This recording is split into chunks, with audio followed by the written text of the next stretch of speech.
Okay, so Forge from Irons, we're on. So, guys, how are we doing? Are we happy? Yeah, I think last night's result leaves us kind of brimming with confidence. To be fair, I don't think we looked like we struggled. Obviously, I won't go into that too much right now, but no, buzzing, absolutely buzzing. Obviously, the Chelsea game damaged our league position by a place last night, but fifth. Yeah, we had an hour or two in the Champions League positions. That was quite nice. Not a usual. Never going to argue with that, mate. It's a bit strange, sort of like seeing West Ham, even for 2 hours, occupying fourth place after 24 games in the Premier League. It's like really, really odd. Doesn't feel right. It's like bottom four. I'd go, well, that's pretty standard. That's normal. Top four. Yeah, it's got a bit of a weird connotations to it. I don't mind it though. I don't mind it. We've suffered long enough. Surely this is our time now. Oh, absolutely. I'm not complaining. Not complaining at all. I'm enjoying it while it lasts because you never know. And by the way, excuse the beer. I'm feeling a drink tonight, so yeah, that's why I buy the beer. You're a manager of a pub. It's fine. It's allowed. We're fine with it. We're cool with it. So, Duke, do you want to talk about yesterday's match through your eyes? Yeah, I mean, listen, I went out there. Yeah, I mean, we did the video. I went out. I expected a 4-0 win. I expected to play what I wanted to play off the front foot. I wanted to dominate the game. I wanted to press high. And to be fair, 80% of what I wanted, I got. Yeah, Sheffield United looked comfortable on the ball when they had it, and it wasn't overly, kind of amazing from us. But we did the job. We pressed when we needed to press. We attacked in a way that the front three, my word, that first hour before Lanzini was taken off, they looked absolutely outstanding. The interplay, the connections, the 1-2s, the layoffs, it all just seemed seamless. I think it worked. I was a bit upset, not that Ben Rama didn't get more game time, but I think Lanzini performed admirably for the time he was on. I'm a bit disappointed to think that he was taken off for us to go a little bit more defensive. And again, I'm not going to sit here and slate Nobes. He came on and did a job. In fact, every single player out there last night I thought was fantastic. And I heard a comment mentioned earlier that out of all the players that were on that pitch last night, that Lanzini was the one that wasn't the one, was the lowest rating, if you will, in their opinion. And he still got a 7 or an 8. It shows you just how well the rest of the team performed. Thought we broke our duck nice and early on. Obviously, the penalty lack of, shall we say, that we've had so far this season. But again, it was the right call by VAR for a change. Who would have known? But I think Rice looked confident when he had the ball ready for that penalty, although it wasn't obviously given, but he looked confident. And then throughout that first half, I just thought we were solid. We knocked the ball around well. Like I say, the front three looked like they've been playing together for years. Lingard looks like it's not only his third West Ham game. He looks like he's been part of this team for, forever and a day. So someone needs to get in his ear and just give him a little whisper, tell him slow down a little bit. He's at the moment, he's bumping his price up like a couple of million a game, and easy. Don't want to pay too much. But no, it's, I came out of that first half, and I'll only do first half, and I'll let Ben come on.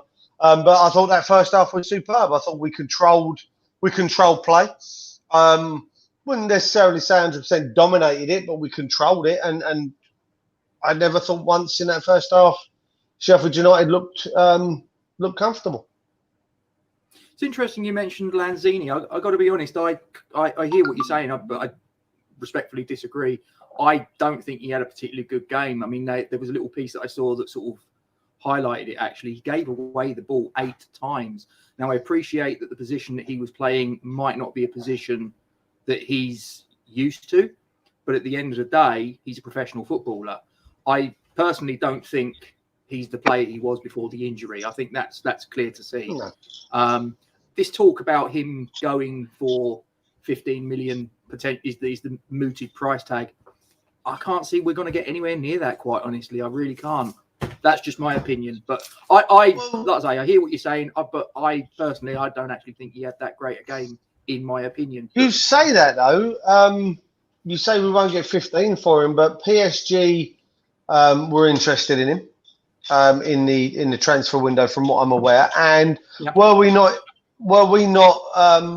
looking at the possibility of especially at the start of January, a swap deal for Morgan Sanson, the one that went to didn't he go to Villa? Went to Villa.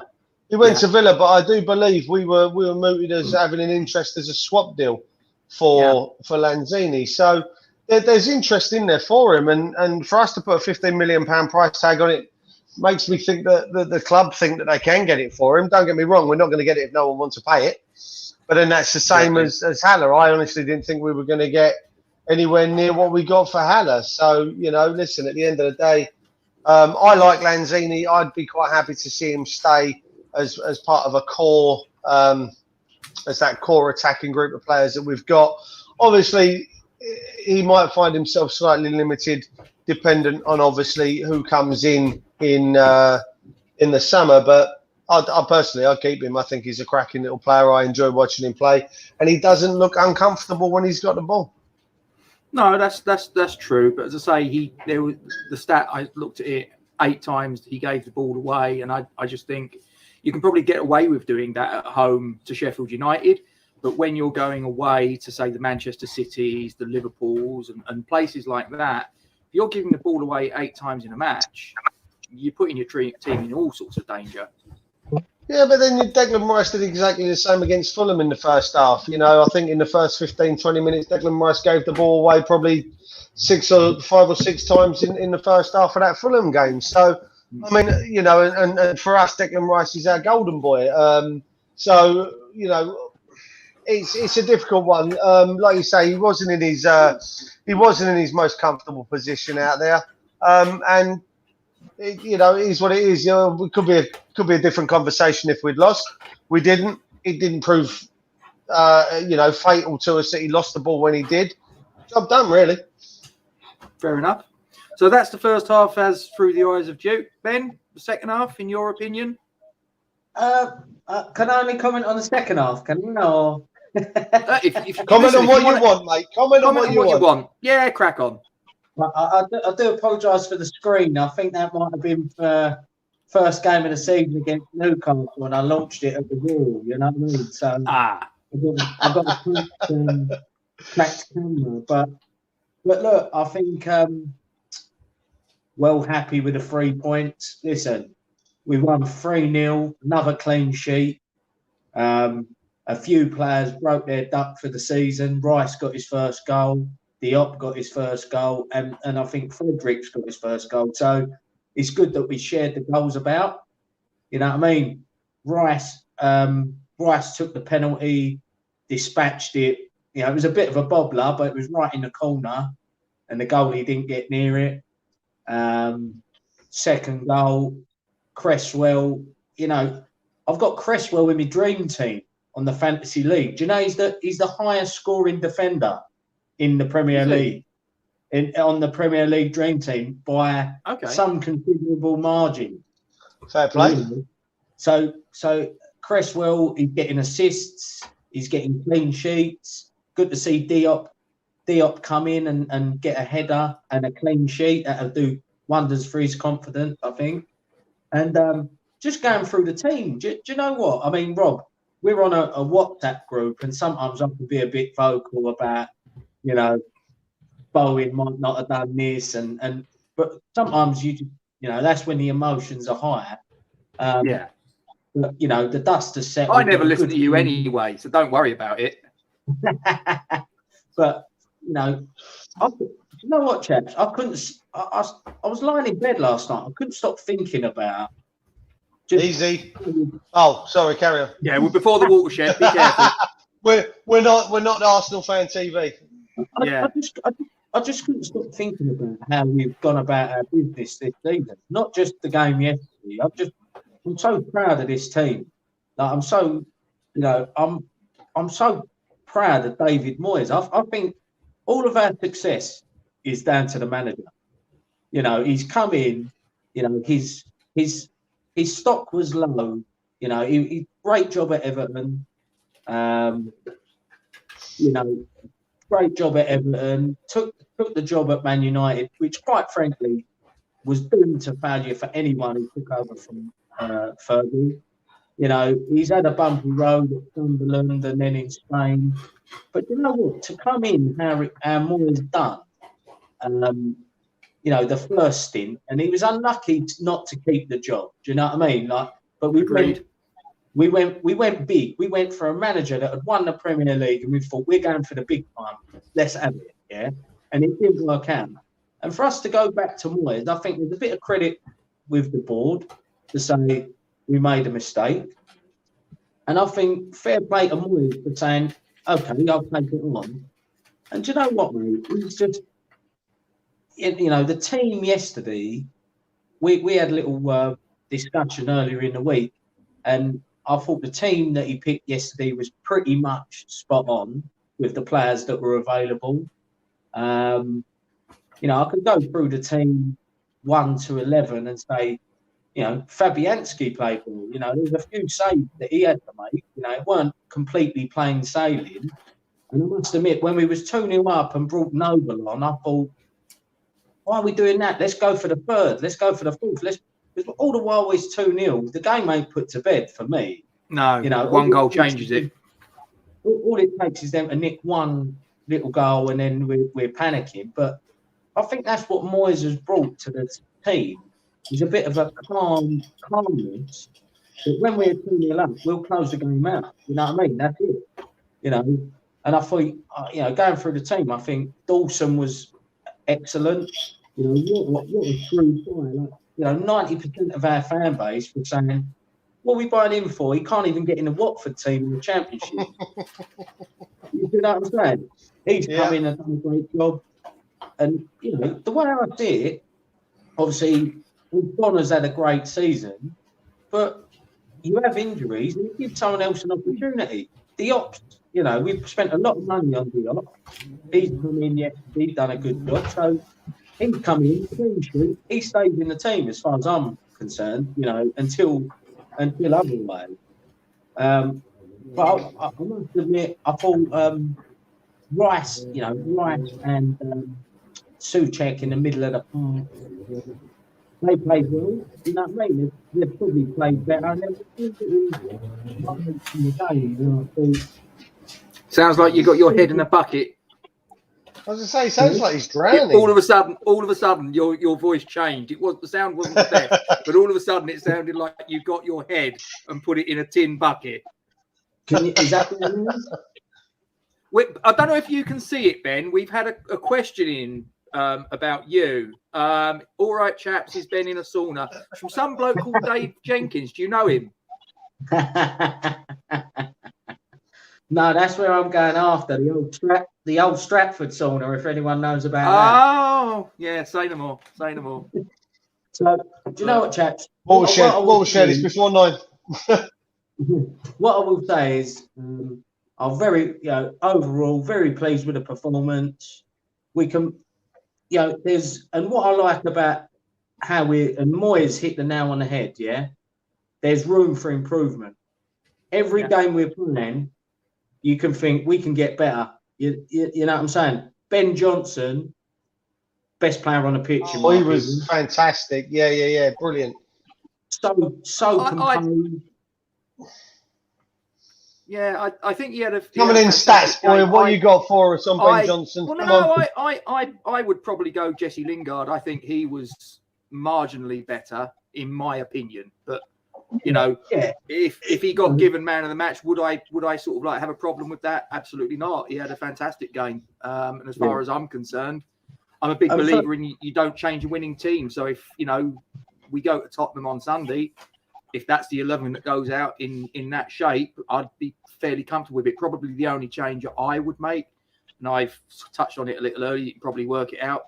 I'd probably sort of like put Lanzini on the bench, and I'd probably put in Ben Rama, maybe Fornals, but I'd probably lean towards Ben Rama myself. I've got to be honest, like I say, I said to you on the text, Rob, just to wrap up on last night's performance, I think I was a little bit critical during the game, but actually I think Bowen done all right. I think there was a couple of times he could have held the ball up a bit better, and he was trying to play a first time pass when we was under pressure at the beginning of the first half. You know what I mean? Hold it, keep possession, and he was give the ball away. But I think that front three, as a collective, they was fluid and they was moving. Lingard was interchanging, and I do honestly think that Lanzini will definitely be having Ben Rama and Fornals in the pecking order ahead of Lanzini. And also, just a minor point, in my opinion, in terms of team selection, I think if we're playing wing backs, my personal view is Frederick is a better option than Kufal. And I know Kufal's had a great start to West Ham career, but I think he's a right back. You know what I mean? Like you see when he went forward and was through on goal, he was like a fish out of water, and he should have scored. And there was I honestly think Fredericks this season, he's unfortunate with his injury, and then we bought Kufal, but Fredericks ain't had a bad game when I've seen him, and I think if you're playing wing backs, he's got the pace. I personally think if we're playing that system, I'd have Fredericks at right wing back. Yeah, no, I completely agree. I think Soufal's had his better games when he's been played as an orthodox right back in a back four. When he's been deployed as a wing back, for me, doesn't quite look the same. And I completely agree. I think that in that setup, I think that the better selection would be Fredericks, in my opinion. And you're right, absolutely correct, because it was one of those. He had a great game against Newcastle. He had a great game against Arsenal at the Emirates. And then obviously next game against Wolves, that was where he picked up the injury. We probably needed a right back anyway, so probably we would have brought Soufal in, but it may have been that, we'd have brought him in, but it would have been in sort of like, right, you're going to have to wait your turn. But he got his opportunity basically straight from the get-go. And, for £5 million, been absolute bargain. I don't think you can sort of dress it up any other way. But fundamentally, he is a right back. He's not a right wing back. So if we're going to go with the same formation on Sunday, if he was to put Fredericks in ahead of Soufal, I'd probably say, yeah, okay, I get what you're trying to do there. But we'll see, So you asked about stats, Duke. Sorry? There you go. You asked about stats. There they are on the bottom. I like stats, but I don't read too much into them. You know me. I'm not sort of like, as I've said many times, I'm not really. How long does this take you to write out? Big deal. A little while, a few little tweaks here and there, but it kept me occupied. So, but yeah, look at possession stats. Yeah, we had less possession, but look what we did with it. 13 shots, 9 on target. They had more possession and they didn't get anywhere near that. So all this about possession is 9/10 of the law. Don't you give it's me nonsense. that. That's your phrase, not mine. You're the one that says possession is 9/10 of the law. I just say I want to see us have more possession. The only thing that I think we've probably not done enough of this season is scoring enough goals. Because when you look at the goal difference, which we've got, hang on a sec. No, not that one. You see, I'm still getting used to this. So look at that. We've played 24, we've won 12, drew 6, lost 6, goals for 37, goals against 28, goal difference plus 9. When you look at a lot of the games that we've won, we've only won them by the odd goal. Now, I look at the Palace game, for example. We absolutely pummeled them, and yet we won by 1 goal. I think we're being quite wasteful. We're creating chances. There's no doubt about that. But we're not, our conversion rate, in my opinion, it's not really good enough to sort of like get the goal difference. That could be what costs us. It could be the difference between us finishing 4th and 5th or 5th and 6th. Who knows? And the thing for me is that, I'm a little bit of a greedy sod. Now that we're in this position, 24 games down, I now think, if you'd have offered me at the beginning of the season 9th place, I'd have snapped your hand off. If you offer me 9th place now, I'd go, you're joking.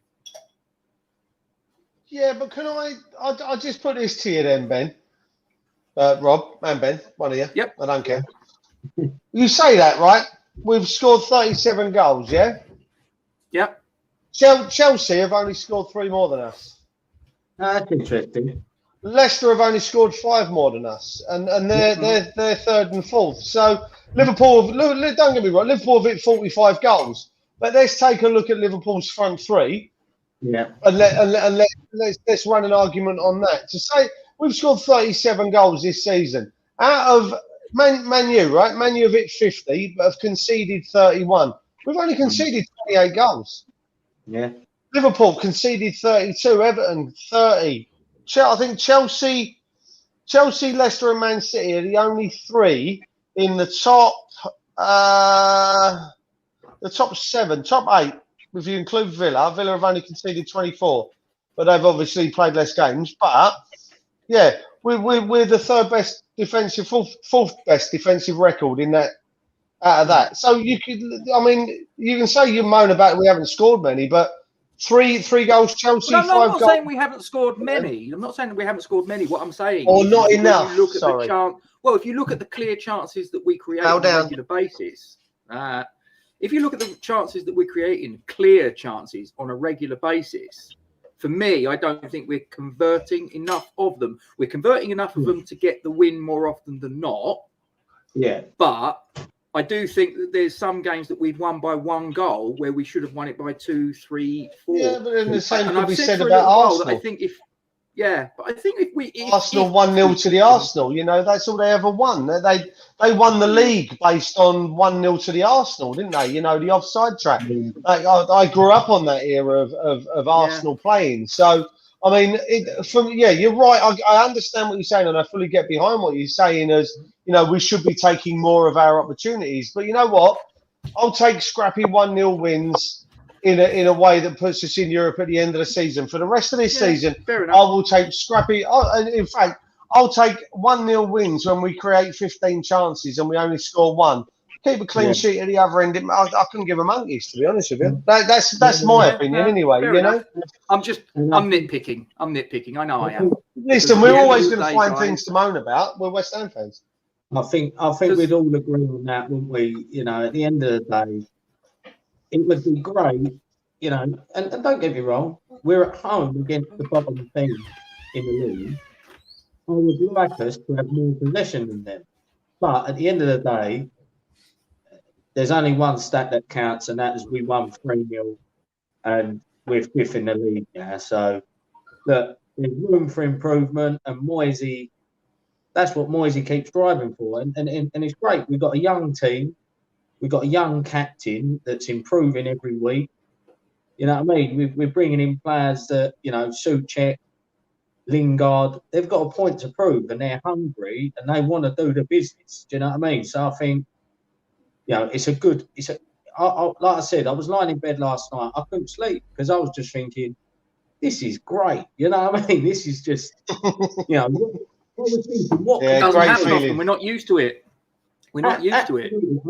I'm telling you now, I agree with Moyes. I'm watching us and we're winning 3-0, and I'm thinking, there's loads of areas for improvement here. If we click, this could be something really special. And if we go out in the summer and invest wisely, like I think Moyes will do, then I'd like to think this is not a one-season wonder, that we can establish ourselves and really put ourselves amongst the big boys. Because I'm not being funny, there's some real big and quality teams that if you're fifth in the league, bloody hell, you're doing well. Because that means, we're ahead of Arsenal, we're ahead of Spurs, we're ahead of Liverpool. Bloody hell, that's pretty amazing. Wouldn't have believed it at the beginning of the season after the Arsenal game, would you? No. Can I put a question to you, boys? Yeah, Go on, mate. fire away. Just spotted this on social media. So Antonio should be back for the game against Spurs on Sunday. Now, my question to both of you, all right, does he or should he walk his way back into the first team and the starting 11 on Sunday against Spurs? Not for me. As I say, I think you don't change your winning team unless you have to. I think, I would put him on the bench, obviously, as an option, but I don't think I'd be starting him. That's just my opinion. But there you go. Ben? See, this is I do disagree with Rob. Rob's He's over about.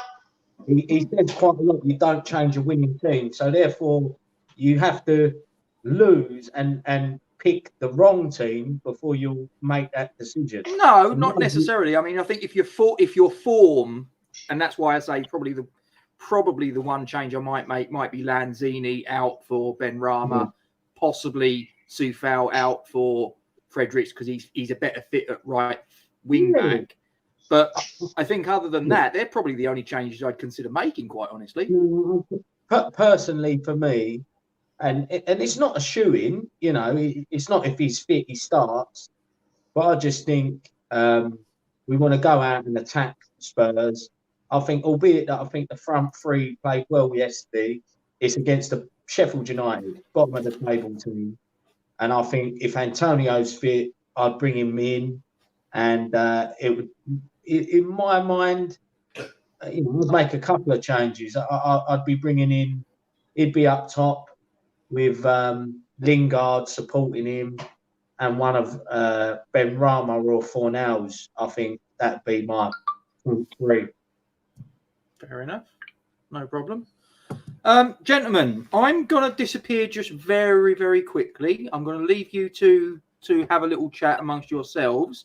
But before I go, because I know what you want to talk about, Duke, there it is. Over to you, mate. I'll be back in a tick. So what? All right. So right, I did a video earlier. It came up on my social media earlier, and there was a lot of seemed to be a lot of backlash against Moose. And listen, I don't disagree with certainly that I'm not putting myself in the firing line for the fans. At the end of the day, this is my opinion, and I think Moose has a point. Now, I'm not saying everything he said was right, and let me go and get exactly what he did say up on here, because I say some of it I agree with, some of it I don't. So he came out and basically he did an interview on Gobshite Radio this morning, saying the GSB mouthpiece.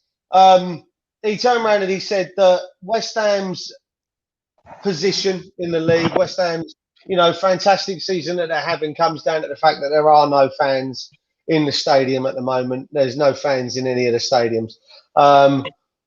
We're not there to moan when things go wrong, etc., etc. We're not there to project our negativity against the board around the stadium and down onto the pitch, and that we're quite a toxic fan base. They're his words, not mine. Now, whilst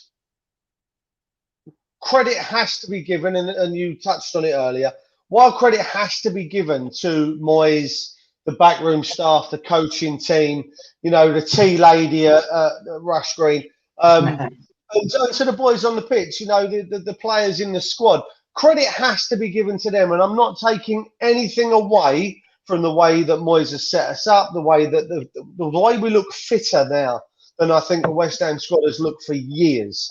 But I think Moose does have a point. And the reason I say I think he has a point is I look at games like the Fulham game, okay? I look at games like the Palace game. I look at the Fulham game away, Palace game at home, the Liverpool game at home, and I go back to the Brighton game at home. Now, we didn't perform prettily in any of those. We didn't look favourable at all. And these games are all live on television, so everyone, any of you want to go back and watch and knock yourself out. We don't play well in any of those games. The Palace draw, the Brighton draw, the Liverpool defeat and the Fulham draw, we don't look good at all. Now, I know for a fact that when that Man U team came out for the FA Cup last week, everyone on Facebook, everyone on Twitter, everyone across social media was smashing Moyes with a stick. If they could have been in that stadium, the negativity from the West Ham fans in that stadium would have been apparent for everyone to see. And us on the back foot in any of those games, us on the back foot, especially the ones at home, would have created such a pressure on the team on the pitch that it would have literally choked them. Now, I know for a fact, well, I say this, I know for a fact, I don't know for a fact, it's just a matter of figure of speech. I think we would have lost against Brighton if we'd had fans in the stadium. Because we would have choked the life out of that team on that pitch with the boos and the negativity, the turning towards the director's box and all the rest of it. I think we would have lost against Palace. I think we would have got absolutely battered even more than we did against Liverpool. Now, on the reverse side to that, and I know from reading some comments that come back to me on social media earlier that, you know what, that's a load of rubbish. So I asked the question, do you think that Liverpool have been negatively affected by the fact that they haven't had fans at Anfield this season? And the comments came back, yeah, I do. Well, you can't have it both ways. I think that West Ham are doing better without fans because of our negativity. Yeah. And you think that Liverpool are struggling because they don't have their fans. Anfield with fans is an unbelievable place. Bramall Lane, Sheffield United, I mentioned it last week against West Brom, could have done with a stadium full of fans that would have been supporting them. So, I mean, my opinion, I think it's in it's got to be in the top 5 reasons we are doing so well. It's not the main reason, and I don't agree with Moose on that front, but I do believe he's got a point that fits into everything I've mentioned. Moyes, the backroom team, the fitness, the confidence of the players, the right tactics, and no fans. That's me. You guys jump in with yours. Ben, you come back at me, whatever you feel. I mean, like I say, it's opinions. No, do you know what, mate? Right, we'll put it this way. We are 5th in the league without fans. Would we be any higher with fans? And I think the answer is no. I don't think so, no. So at the very minimum, I think Luke has got a point. Like, don't get me wrong, I think the Giggs is a bit of a wally. That's one way of putting it. I won't tell you what Peach called him earlier in a message to me on on Instagram. I can't say that out loud. I go back. Let's go to the beginning of the season. Yeah, beginning of the season, we sold Dean Garner, and we don't like that. Yeah, he's a West Ham youth talent, but didn't really get a good chance to showcase his ability. But he ain't really shown anything from regardless, yeah. No, not really. But the negativity against the board was high right at the beginning of the season. And I think you're right. I think you're right. If the fans were there, you would have been all against the board, all against Gold, Sullivan and Brady. And I don't think we would be where we are in the league if we had fans there.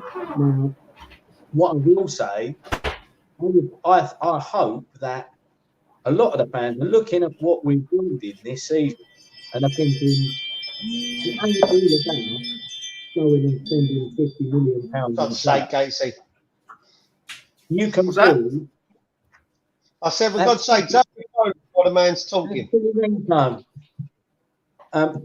Anyway, I would like to think that a lot of our fan base might have looked in the mirror and thought all this venom and wasted energy against the ball is not doing anyone any favours when look at what our team are doing on the pitch. Yeah, that's what counts.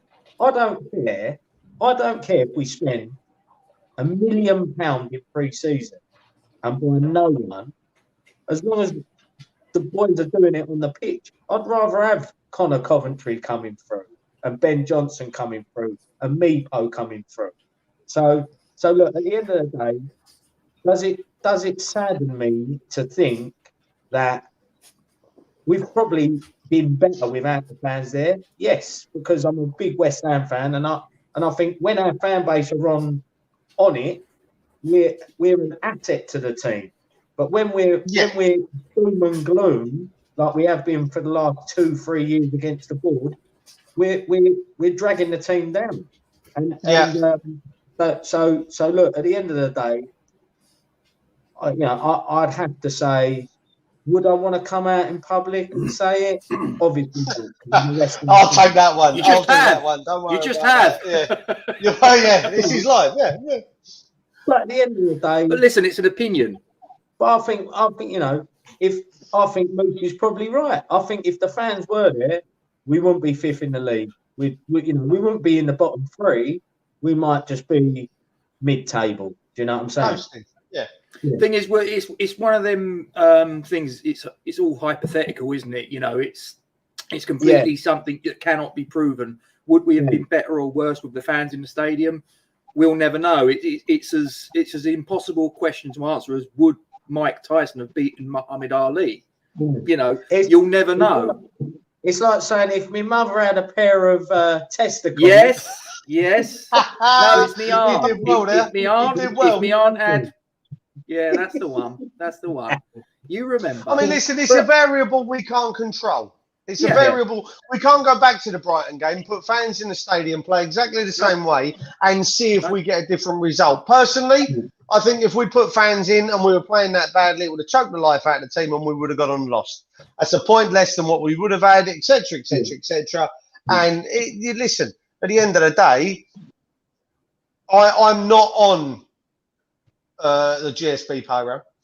I'm not a pro GSB person, and honest to God, I don't care what happens here, but I can't wait until they set up and it's off, to be honest with you. That's me. And I know I've got a lot of fans that are, if not all of them, that are on side with that comment. But I can also form an opinion of my own. That doesn't mean I have to follow. Just because I agree with Moose in what he's saying to a point that, do I think that fans not being there has helped? Yes, I do believe that that's the case. But I can also be on the side of GSB out. They don't correspond with each other. Just because I agree with what he says doesn't mean that I don't agree with what the fans say. And just because I agree that I want GSB out means that anyone that agrees with the board or anyone else is wrong. That's not how this works. And, so... Yeah, that's my stand on it. Like I say, I saw a lot of it on social media. Another channel, West Ham channel, commented earlier that they completely disagree with Moyes, with Moose, that Moyes and the team deserve all the respect that they get. And I said, well, you can do both. Yeah, you can do both. You can give Moyes and the backroom team and the team all the respect you want and all the plaudits for doing what they're doing because it's been amazing. But you can also agree with Moose. So, it's, you're always going to get people that disagree with you. And I think that's why doing these channels helps because you see both sides of the coin. Do you know what? And it's good to hear different opinions and that it can help you understand where people are coming from. Yeah. And it's a game of opinions, as has been said many, many times. We've all got our own take on, which players we need, which players we need to ship out, this, that, and the other. You're getting thirsty, Ben? I need a top up. Rightio. So I'll just... Yeah, that's him gone. I went the wrong way. It's that way. Sorry. That's it. Yeah, sorry, mate. So shall I go on to my little conversation piece? Knock yourself out. I hope not to. But for my one, and I did a video Friday last week where I touched on this. We have 4 stands at the ground. 3 of them have a name, 1 of them does not. The 3 stands that we've got, the Bobby Moore stand, the Sir Trevor Brooking stand, the Billy Bond stand. Legends of the club, I've got no problem with the stands being named in their honour. One of which, the first West Ham captain, to win a trophy at Wembley. Well, actually, no, he wasn't. He wasn't, because we actually won the Football League Wartime Cup in 1940. But we'll put that one to one side. That's me sort of getting really sad about it. But he won our first FA Cup. He won our first European trophy. And obviously won the World Cup for England in 1966. No problem with that stand being named after him. I do believe he was the first player to walk up the steps of Wembley to receive 3 different trophies, 3 different years consecutively. I believe that is correct. Yes. Sir Trevor Brooking and Billy Bonds, goes without saying, two absolute standout legends of the club. Interestingly enough, those two are one of only 3 West Ham players in history, and there are only 35 West Ham players to have an FA Cup winners medal whilst they wore the claret and blue. But there are only 3 of those that won 2 FA Cup winners medals. Sir Trevor Brooking is one, Billy Bonds is the other. The third is Frank Lampard Sr. And he seems to have been, in my opinion, forgotten about by the club for whatever reason. Whether that's anything to do with the ill feeling over his son, I don't know. You'd have to talk to the club. I really don't know. And if it is that, I find incredibly sad, because here is a man that, just to sort of, put some meat on the bones. He started his youth career at West Ham in 1963. In 1967, he turned pro, and he stayed at the club as a pro for the next 18 years. In that time, he managed to rack up 670 appearances, which is second on the all-time list to Billy Bonds. He's above Bobby Moore, Trevor Brooking, all of those. Now, as I say, he's got 2 FA Cup winners' medals. He was also the assistant manager to Harry Redknapp between 1994 and 2001. And I believe he may have been a coach. I could be wrong. And if Kent Hammers is watching, he'll probably put me right, because he'll probably know he was the coach of the under 15s girls team or something like that. I don't know. But yeah, I mean, this is a guy that started his association with the club in 1963, right the way through to 2001, pretty much exclusively, except between sort of 1985 when he left. He went to Southend for a year. And then, like I say, he came back later on. And I'm asking the question. I don't have the answer. I'm not the chairman. It's not up to me to make that call. But I'm just sort of saying, should there be some sort of honour that the club bestows upon him? And I'm saying maybe name the stand after him, because, as I say, we've got 3 guys that have 2 FA Cup winners' medals. 2 of them have stands named after them, and the other one doesn't. And I just think fundamentally, it doesn't sit right with me. But like I say, it's an opinion. There'll be lots of people that will be watching this, whether they're watching it now or at some point in the future, and they'll be saying, what about Mark Noble? Yeah, but, Frank Lampard's level of service over the years was about 30 years if you take everything into account. Mark Noble hasn't had that level of service right now. So, that's my opinion. And I barely ever saw him play. I think I went to a couple of games when I was a kid where he was coming to the tail end of his career.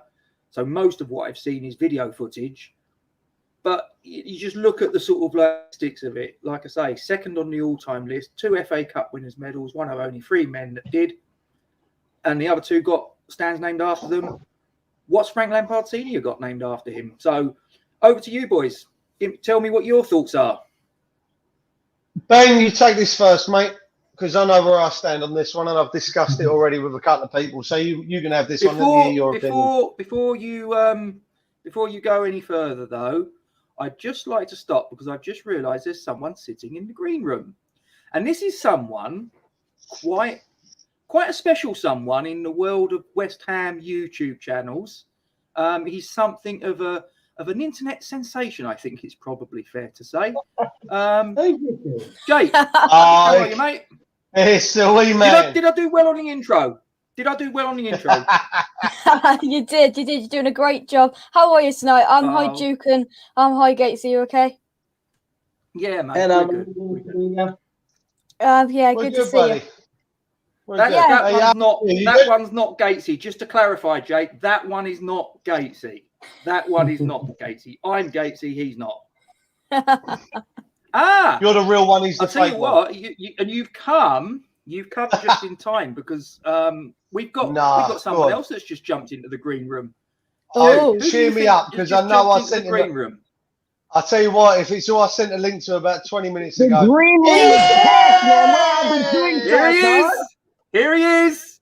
Here he is, Dude, all the where way are from the drinks at, Toronto, dog? I'm in the Canada. green room, like, salivating, man. Pete! How you doing, my son? You good? Peachy Yo, boy. brand new. How's everybody? Good. Yeah, mate, we're sweet as a nut. Sweet as a nut. You've just turned up as Jay rocked up. Yeah, So what you got there, mate? It's a cider. Hold on, it's a cider. Yeah. Don't poke the bear. It's a cider. Well, Jake to know all about it because he's from Somerset where the apple ciders grow, dog. Straight up, don't poke the bear. Peach. It's about 3 o'clock and you're on the alcohol already, man. Absolutely. Listen, he's got a good excuse. Peach, you've got a good reason to be on the sauce. Whatever the time is, we're 5th in the Premier League, mate. I know. Isn't that insane? It's mad, absolutely mad. I think if you'd have said at the beginning of the season, you would have gone, mate. What are you on? 5th? No chance. Like Casey, you would have thought we'd be 5th from bottom right now at the beginning of the season. It's exactly what I said to the boys. Yeah, I said that to the boys earlier on when we went 4th. I turned around and said, it just seems really odd. You know, I'm used to. I mean, I've been a West Ham fan for 40 years on and off. You know, sort of like, well, 45 I am now. So, you know, I've been a West Ham fan all my days. My dad didn't give me a choice. It's as simple as that. So, me too, dog. Me too. You know, and this just doesn't seem right to me that we're 5th, and for a 2-hour period we was 4th. Champions League, us. On the video. But Gatesy, at the start of the season, would you have really thought that we'd be sitting here in February thinking that we're above Liverpool, the champions in the league, and we're sat in 5th position, and we've got I think it's the 3rd highest midfielder scoring in the Premier League in Thomas Souček, and we've had and we'd have Craig Dawson as our main centre back at the moment. Big Craig Dawson, Jake. Big Craig Dawson. Yeah, he's the man, isn't he? He's the man. I mean, exactly. I think was it Duke? It was Duke or my brother Ben that turned around and said, you know, he was a sort of like a championship defender at Watford. Why the hell are we signing him? He gets to New Year. He's not in the team. We're thinking, well, that's another great signing, isn't it? And he gets his opportunity because Balbuena was it injured or was it COVID? I can't remember. It was one of them. And it was Diop that had COVID, wasn't it? Yeah, Diop had COVID. He did, yeah. but I thought Balbuena had a. He did actually. I think. With Audebecco, them two kind of went down together. I think at kind of the same time. Got it. Yeah. But listen, I'll say I'm enjoying it while it lasts. But you know, now we're in this spot. We got to try and seal the deal. We've got 14 games left. We need to get as many points starting Sunday. I'm confident. We're going a massive game. That is a massive game on Sunday because we play Spurs. Oh, I want to do them in so bad.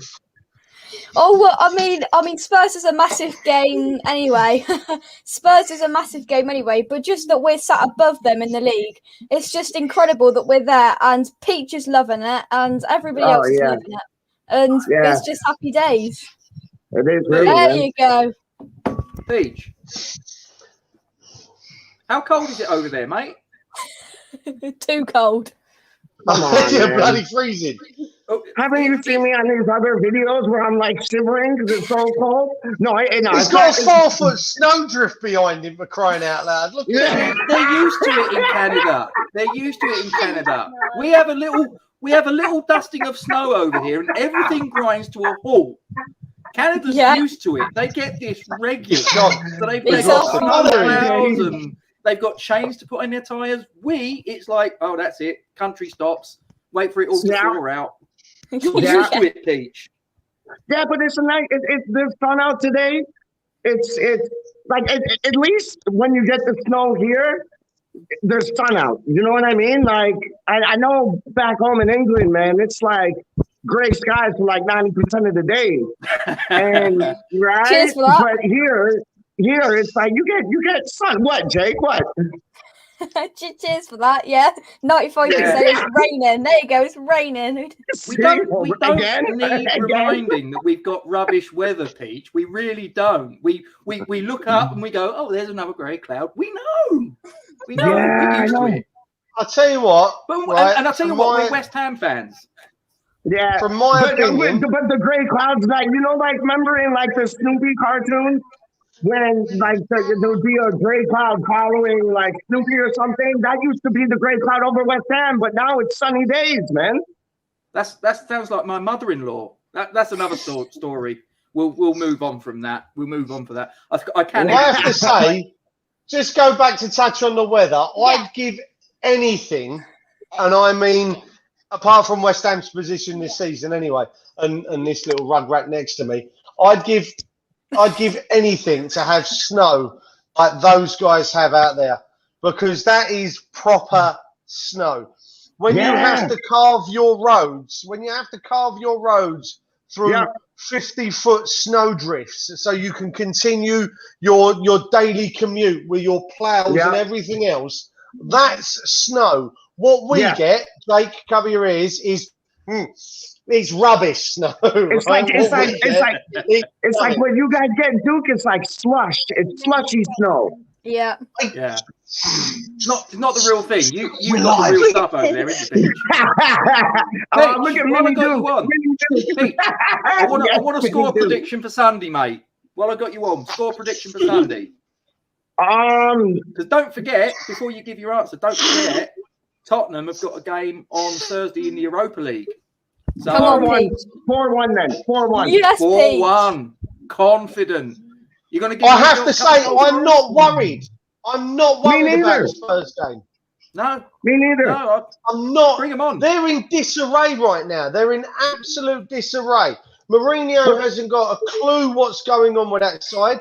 Gareth Bale comes off the bench and just trots around for 20 minutes if he does get on. Looks like he's not interested at all. Dele Alli. Well, listen, I'd rather be working behind the bar, but we're not at the minute, so I get to do these videos with you lovely people. But I just think they're there for the taking. Stop showing people your gappy tooth. I think they're there for the taking. You lost the tooth, didn't you, last night? Look at that. Look. That's worth Tooth Fairy bought him £5, but bought him in a note, and he had the because he wanted it in coins. Like £5. A bit tight. Yeah, Rob, shut up. I mean, go get yourself a drink. I've got to say, I honestly think that they're a mess at the minute, Spurs, and for me, they're there for the taking. They are. They are. There's been a few games where I've been worried in going to play them. Don't get me wrong, confident, but still slightly worried that if things go wrong, they're going to go wrong. There's none of that worry for this weekend. None of it. No, I know. Seriously, I'm going into this weekend's game thinking, you know what? They'll be lucky to score against us. If I had the right idea, I think you'd go. Get that out of the way. Soufal and Fredericks to combat, Son and Harry Kane and the way they interchange. I'm not worried at all. Not worried at all. No, me neither. Jake, give me a score prediction. We've had peaches. Oh, well, I mean, a 4-1's a bit of positive, Peach, I have to say. I do think I think they'll score, but I think we'll win. See, Pete's had too many of them ciders. This is my first one, dog. How you win? Controversial, Jake. Controversial.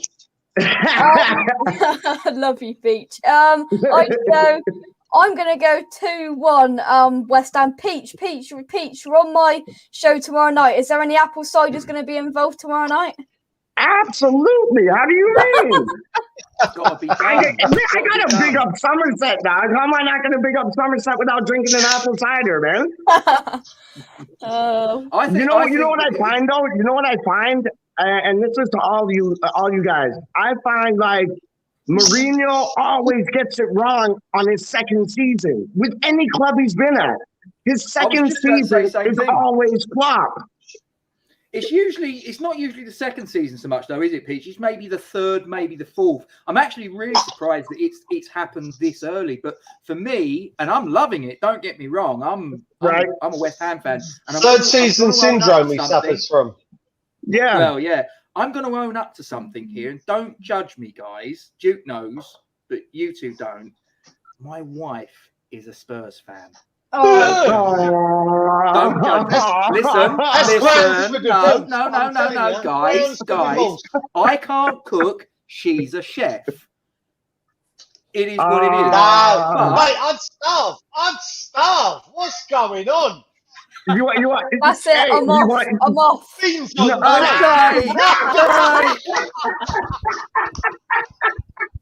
I should have kept that quiet. Jake, you're an expert on this. Can I edit this out? Yeah. Yeah, that'll be fine. You'll edit. No one will know. I'll cut that bit out. It's fine. But you know what? And this is like nobody knows this, like except for you guys now. But when my father was in East London, he had a cup of tea with Tottenham Hotspur. It was the manager from the England team, Dickie Walker, scouted him, got him to White Hart Lane, and he had a cup of tea with them, but it didn't go past having a cup of tea. Yeah, sliding doors moment, isn't it, Peach? Right. Could have been a contender. Yeah. It was weird because Dagenham were after him at the same time, and he was like, "It's on Dagenham. I got to try out with Tottenham." But yeah, it all kind of went pear shaped. So nah, it is what it is, mate. You don't miss what you've never had. Peach, I've got your comments on this from earlier, and as I said, I can't repeat what you said about Moose in front of young Jake here. So we've got to be careful. Especially when you call you turn your speakers down, Jake? Yeah, there you go. That's right. I'm going to ask Jake for his opinion. Jake, did you see Moose's comments earlier on Talk Radio? I did, yeah. What was your take on it? Oh, it's for me. It's attention seeking for me. It's complete attention seeking. He's on there saying, and I know I've watched your video, Duke, and you kind of halfly agree with him on this. But for me, I think there is probably an aspect of that in there. But we'd be the 12th man. I tell you what, if we were at Spurs on Sunday, we'd be the 12th man on that pitch because the stadium would be rocking, we'd be rocking, and the position we're above Liverpool, we're in 5th in the league, and what the stadium will be like. I mean, there won't be the atmosphere that we would have got at Upton Park, but I think there isn't many times apart from the couple of games at the start of the season where, for me, I think we could have got on their backs. I mean, we've had bad halves and we've had bad games, but we've come through them with the 3 points, and I just think it's complete attention seeking. But that's my opinion personally. Well, yeah, they're all on the payroll, mate. I mean, let's be honest. Yeah. I heard Moose just go to. That there's sorry, go on. Sides to every coin, in that I think when the team plays well, the support that we give them, pound for pound, for me, there's no better supporters in the land. But the flip side of that particular coin is that when things don't go so well, then we let them know. We let them know, guys. I've got another visitor that we're drawing them from all corners. We're nailing the cameos today. Here he is. Yeah, so bad delay, fellas. been a while. You good? Yeah, I'm good. How you doing? So, yeah, not bad. We're just having a little chit chat sort of thing. Yeah, I mean, I started talking about naming the fourth stand after Frank Lampard, and then Jake turned up, and then Pete That's turned Jake's up. fault. It all went out the window. It's just gone. You know, the script. I made a paper airplane out of it. It's out the window, gone. So there you go. Let's build a stand for the cameo. Anything. Listen, anytime Gatesy James can has a come subject in. he wants to. No. Listen, James has got something he wanted, and I made a banner specially for him. Oh. Here it goes. There. I knew what they were going to say. James, the floor is yours. Okay, so I was reading within the last 2 hours an article from Standard Sport about how Moyes has gotten the team going since he came back as manager for his second spell. I noticed that he's used a combination of shock tactics and just making his players get into gear by realizing the situation what they're in. He made note that West Ham weren't running a hell of a lot and were in games and were not covering enough ground when he first came back, and he aimed to stop that. And the players say they've got a lot of gain out of it. I see it more or less as Moyes being like the benevolent dictator in the side. He's not one that's going to put his fist down and have an iron fist approach to the team, but he's made it clear that he is the gaffer. He needs to be respected, and if the players are going to play for him, they've got to cooperate and live up to his expectation. And it's had good results this season. We've fifth in the table, given that Moyes had such a limited budget and has just chosen to work with what he's got rather than go for a strike in January, which is indication in general. He's got a team that's really going to fight for European places. And although there are a lot of external factors that may prove contrary to what he's done a really good job of it all. What's your take on him not buying a striker in January, James? I think it was an unnecessary risk. Honestly, he says we'll just go with what we've got. He's got Mikel Antonio, who's got hamstrings thinner than a human hair. Yarmolenko, who I nicknamed Chernobyl Samba, who's got 2 left feet and as a dodgy knee. So you can get it. Who's got a dodgy knee, and Yarmolenko's now done for quite a while. Antonio, I think honestly, Antonio has done his hamstring in, but everyone's just covering it up because they know it's going to be a Twitter meltdown. Yeah. So we've got no strikers in the first team, but at the same time, how West Ham is it that we've always been in a position every single transfer window where we've needed to sign a striker because we have no depth in that position. Every single summer, every single January, we're having to get a striker in. How many is it? Over 50 now in 10 years under the current ownership? Over 50 strikers. I just was going to say that. Yeah. Yeah, it's absolutely ridiculous. Like it's just like a scatterbrain hit or miss approach to them all. And if we'd have gotten like 6 or 7 good strikers in that stayed long term and got in 20 odd goals within that tenure, fair enough. But 50 strikers just I know. Brain approach. It's ridiculous. Like you remember Mido? Like he didn't do nothing. Of course I remember Mido. I remember players like Ilan, Benny McCarthy. I go back as far as Marco Boogers. Benny McCarthy. Marco Boogers. Yeah, Did you I'm guys not ever old see enough that to remember challenge?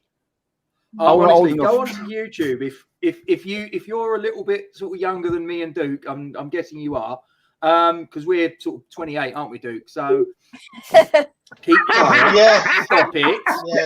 Don't look at day over 29. Go onto YouTube. just have a look for Marco Boogers tackle on Gary Neville, and he literally chops him in half. It's bad. I'll tell you what, my favourite at the same time. My favourite part of that challenge isn't the challenge.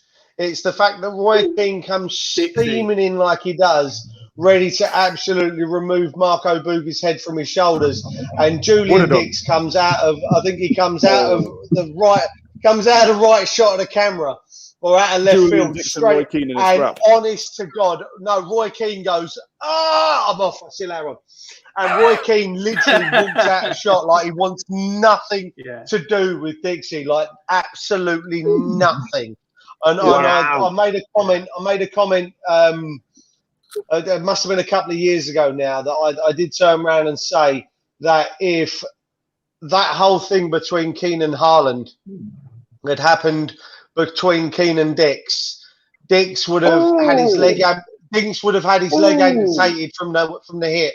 Had a fake one put on just to go get Roy Keane back. And I have no doubt that Roy Keane would never have ended. It would have been the other way round, if anything.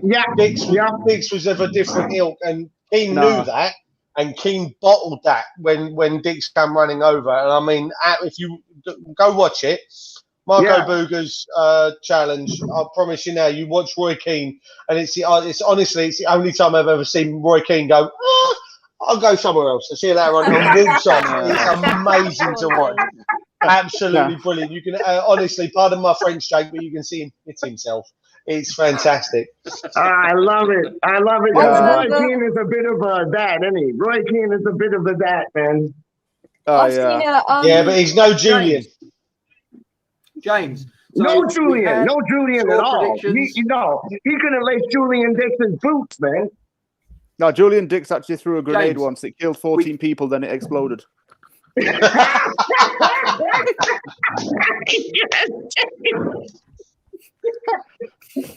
Oh, God. I'll get there. As you were saying, James. Well done. Sunday. Score prediction. Sunday. What are you thinking? I fancy us in this one because every time we play Spurs at this point in the season, we absolutely do them. And it's beautiful to see. I want to say West Ham winning this just because I want us to absolutely do Spurs over. I mean, they've got nothing to lose right now. They've got nothing to lose. They're not fighting Champions League places. Mourinho's coming undone. I've got a lot of bones. I've got a lot of bones to pick with Spurs. I absolutely hate Lamella, and I keep dissing him because I think he's overrated and trash. Lamella is garbage. Lamella is absolute garbage, man. Garbage. Say what you think, Peach. Say what you think. Don't sit on the fence. No, he's garbage. He is absolute garbage. Like, he couldn't do what Ravel Morrison did to them ever. Garbage.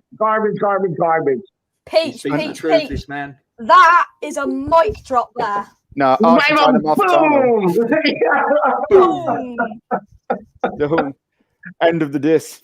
And then, I like, if there's two players that I like from Spurs, I can only name one, and his name is Son, and that's the only player that I respect from Spurs. The only one. Like, I saw this documentary, and his father was really disciplined and strict with him, like with his football training and everything else, and he's come on top. And yeah, like when he injured that guy earlier on in the season and he was crying his eyes out, like you could see that he's a person. Like, he's not just a spud, he's a person. Like, and he has skill, man. Oh, he's best in the world. I think that. So what's your score prediction, James? Oh, okay, just answer your question. I'm either going to say 1-0 West Ham or a 1-1 draw. I can't pick between those two, but my heart says 1-0 win. Can I just say, I think that their defense is there for the taking. I really do, because they're kind of they're two centre backs that we've known over the last few years, aren't there? I think Davinson Sanchez is a donkey, and he's there for the taking. He helped us out though. Yeah, he scored a goal for us, didn't he? He did. Yeah, you're right. Yeah, he did. There you go. Up the Davinson Sanchez. All right. Okay, so listen. I've just because I can, I've made up a banner, and I think you'll like this one, guys. Hang on. Here we go. That's all I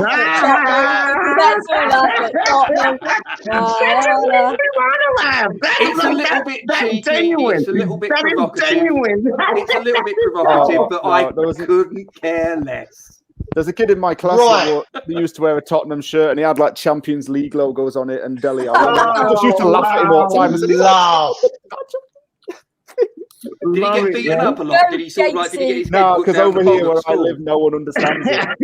I have people, everyone says, I support Man City, I support West Ham, and I'm the one that gets absolute Mickey taken out of me for it. I'm like, well, I'd rather support West Ham. We're sitting fifth now, so just tell them to go look at the table, James. Exactly. I'd rather support West Ham. Do you know what I tell my kids? And this is a true story. I always remember this, right? My kids, I've got 3 kids. I've got 2 17-year-old boys, and I've got a 13-year-old daughter going on 28. Right now, I think it was the first season at London Stadium, and we played Arsenal, who had Alexis Sanchez in the team, and we got done 5-1.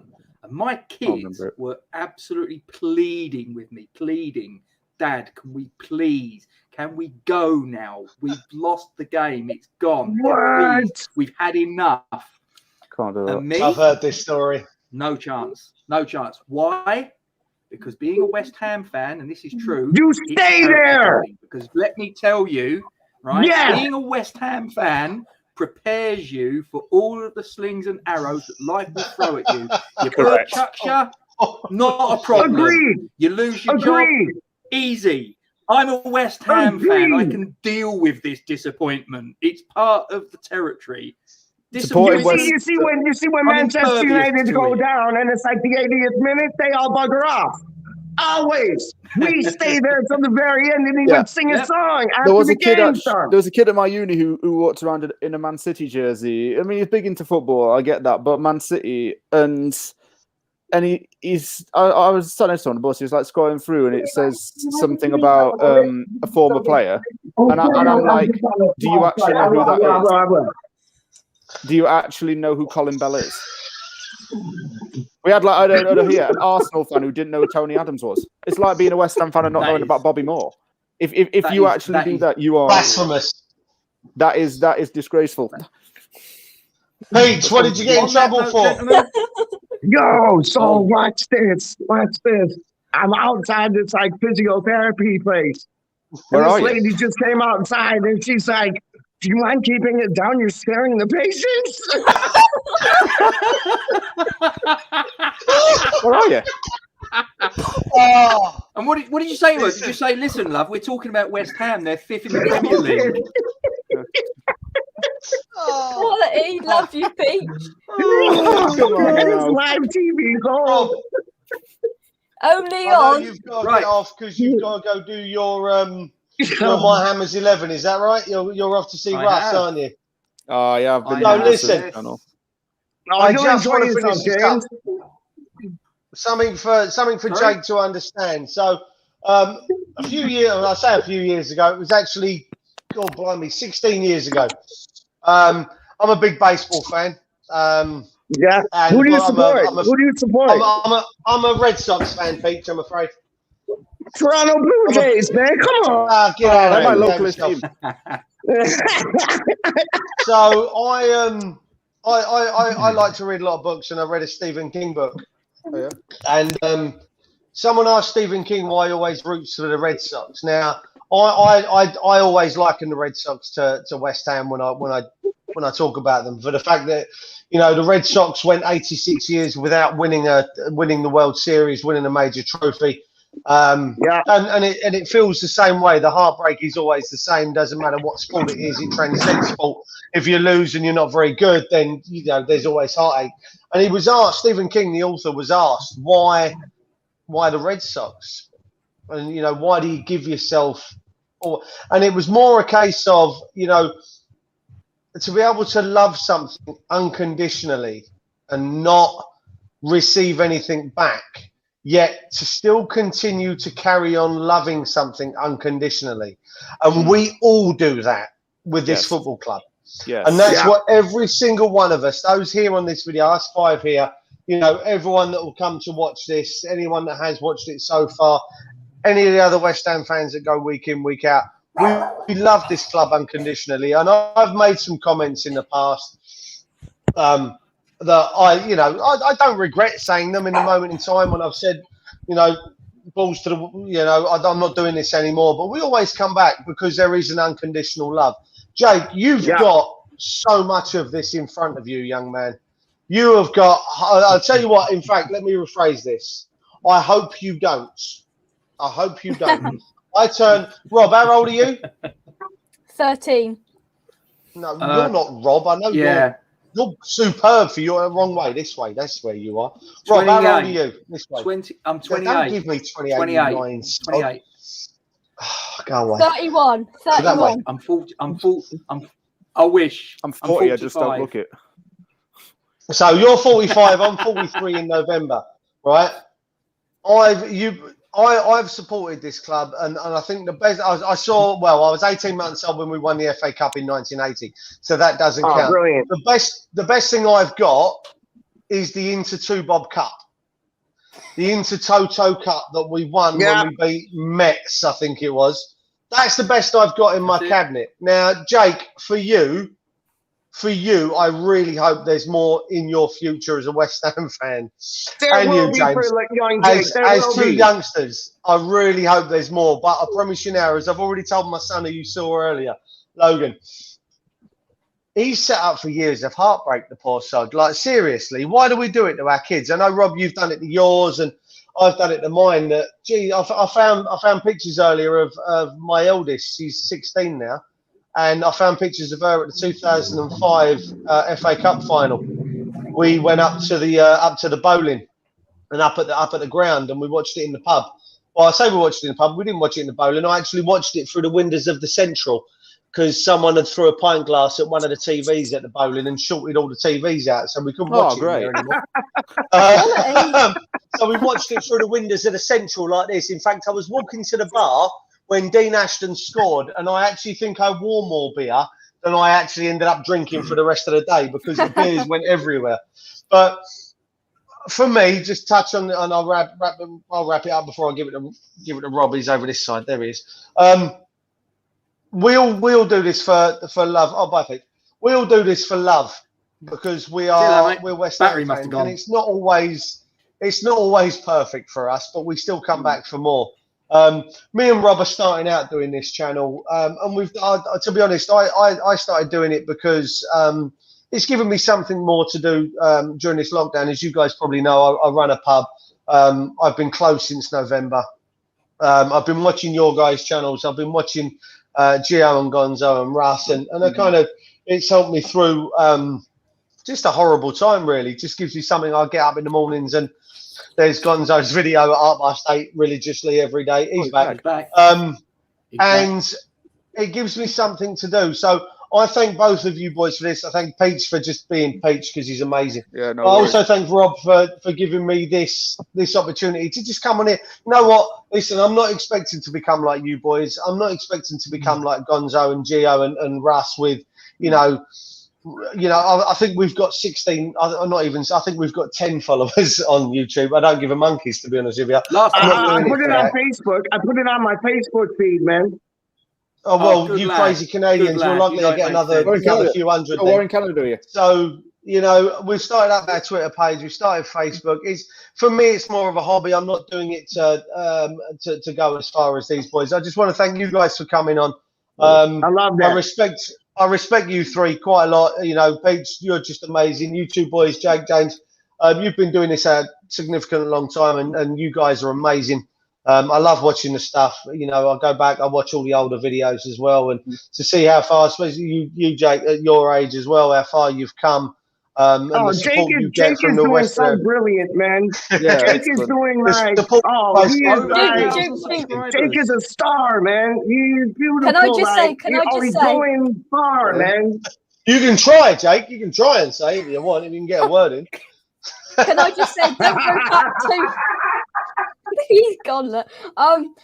Duke, can I just say, don't go far too back into the channel, mine, because then it goes downhill. I can go. It's still going to be better than these, mate. Trust me. Don't say that. You should say that because yesterday I came across a clip. I can't remember if it was on Facebook. I think it might have been your dad's Facebook or something, and it was you.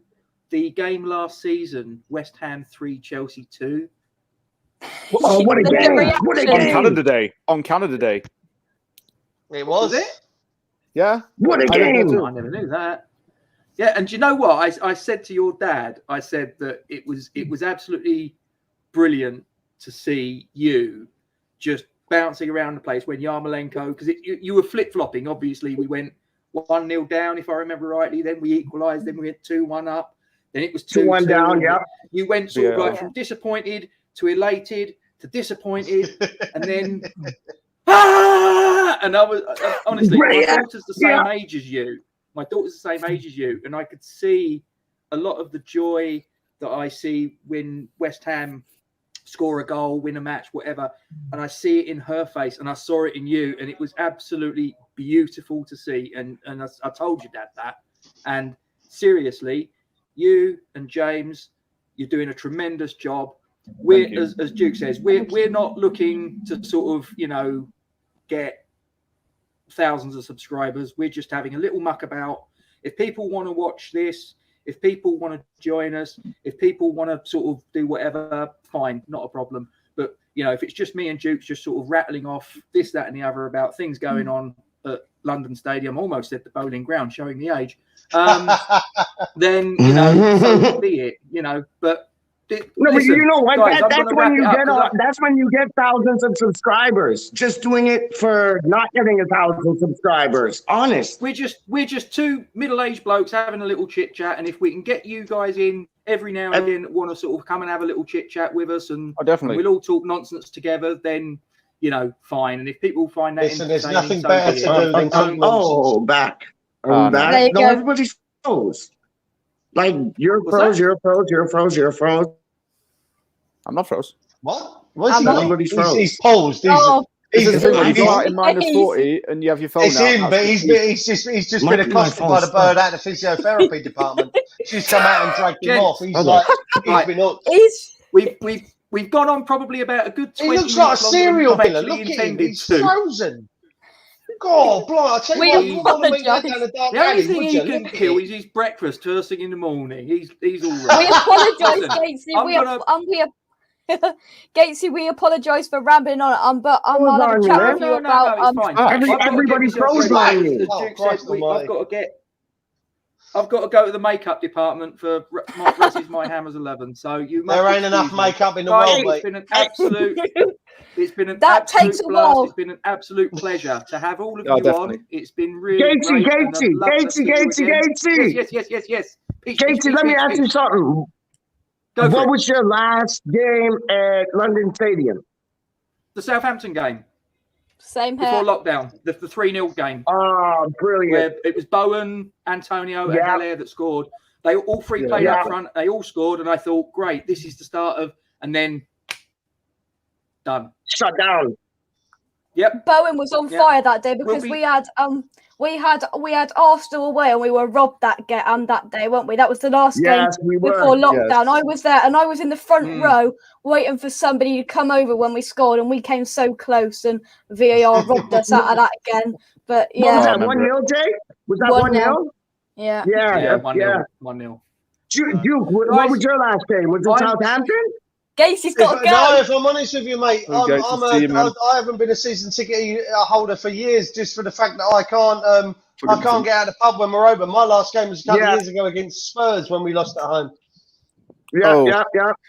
The one with the Tevez Right, free Gatesy, Gacy's got to go. Gatesy, cut the feed, cut the Guys, can I feed. press end broadcast? Can I Yes, press end broadcast? I don't want to. Thank I you, didn't want to guys. be rude Subscribe. whilst you're all. Subscribe. Right, boys, James, Me too. Jake, if ever you boys are on, let us know, yeah? We'll come on yours, Yeah. we'll return the favour. Definitely. Yeah. Stay- Subscribe to the Stay channel. safe, guys. Peach, be good. Brilliant, sir. Guys, That was magic. I loved it. please like, Subscribe comment, to From the subscribe, Anvil, share. people. Thanks very much. Come on, you irons. Come on, you Warriors. End broadcast.